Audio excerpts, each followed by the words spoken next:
ఈ మాత్రం సౌందర్యానికే ఇంత దాసుడు అయిపోయావే, ఇంతకన్నా లోకోత్తరమైన సౌందర్యాన్ని చూస్తే ఇంకేమైపోతావు? ఇంతకన్నా సౌందర్యమా?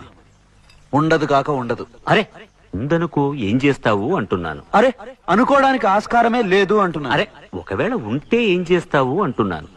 ఇంతకన్నా ఆనందప్రదమై, ఆద్యంత రహితమై, అనంతమై, నా హృదయమంతా నిండి నన్ను తనలో నింపుకునే సౌందర్యమై ఉంటే అరే ఉండదయ్యా స్వామి. అరే ఉంటే ఏం చేస్తావయ్యా?